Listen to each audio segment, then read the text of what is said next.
7 जुलाई 1854।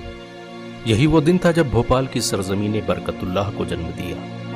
बरकतुल्लाह भोपाली ने हिंदुस्तान की आज़ादी के लिए वो किया जो शायद नेहरू और गांधी भी इस देश के लिए नहीं कर पाए। 1857 के विद्रोह के बाद भारत दहशत के साए में जी रहा था। ये वो दौर था जब अंग्रेजी क्रूरता चरम पर थी।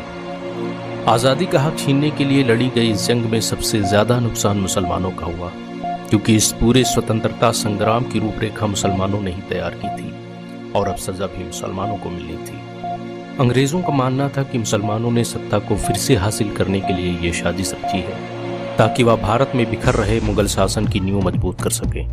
एक आंकड़े के मुताबिक 1857 के विद्रोह के बाद काला पानी की सजा पाने वालों में 90% लोग मुस्लिम थे। 1857 के विद्रोह में हिंदू मुस्लिम एकता का अक्स भी देखने को मिला, जो किसी भी वक्त ब्रिटिश शासन के लिए नासूर बन सकता था। यही वजह है कि अंग्रेजों ने 1857 के बाद हिंदू मुस्लिम एकता को तोड़ने का काम शुरू कर दिया और उनके इसी प्रतिशोध ने जन्म दिया बरकतुल्लाह भोपाली को। बरकतुल्लाह को हिंदू मुस्लिम एकता का दूत माना जाता है। उनका मानना था कि हिंदुस्तान उस वक्त तक आज़ाद नहीं हो सकता जब तक यहाँ पर रहने वाली दो कौमें एक ना हो जाएं। बरकतुल्लाह भोपाली ने न सिर्फ हिंदू और मुसलमानों को एक करने की कोशिश की, बल्कि उन्होंने भारत की आज़ादी के लिए अमेरिका, रूस, जापान, तुर्की इत्यादि देशों का सफ़र भी किया।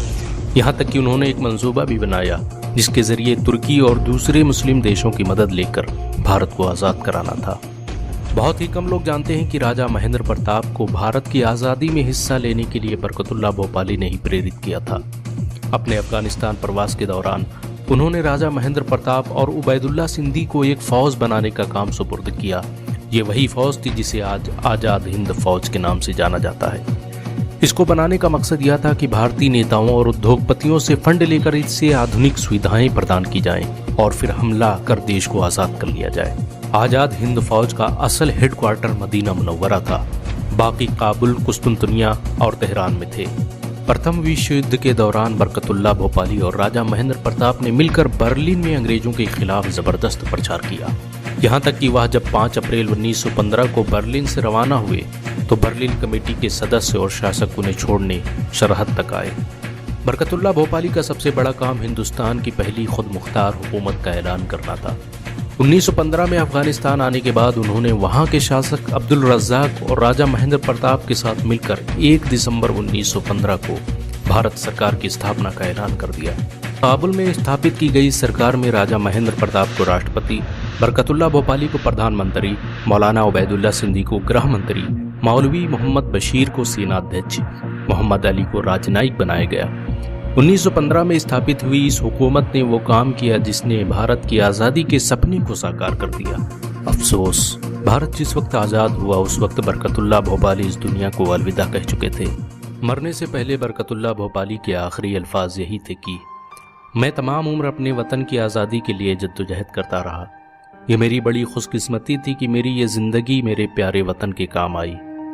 आज इस ज़िंदगी से रुखसत होते हुए जहाँ मुझे इस बात का अफसोस है कि मेरी ज़िंदगी में मेरी कोशिशें कामयाब नहीं हो सकी, वहीं मुझे इस बात का इत्मीनान है कि मेरे मुल्क को आज़ाद करने के लिए लाखों आदमी आगे बढ़ाए हैं जो सच्चे हैं, बहादुर हैं, जाबाज हैं। मैं इत्मीनान से अपने प्यारे वतन की किस्मत उनके हाथों में सौंप कर जा रहा हूँ। अफसोस कि जिस शख्स ने अपनी पूरी ज़िंदगी भारत की आज़ादी के लिए कुर्बान कर दी, जो भारत की आज़ादी के लिए दर बदर ठोकरें खाता रहा, जिसे मरते वक्त भी अपने देश की फिक्र सताती रही, उसे उसके अपने ही देश के चाहने वालों ने भुला दिया। अगर आपको भारत के इस सपूत पर गर्व महसूस हो तो वीडियो को लाइक और शेयर करना ना भूलें। अगर आपने अभी तक हमारे चैनल को सब्सक्राइब नहीं किया है तो सब्सक्राइब कर लें और घंटा दबाना ना भूलें।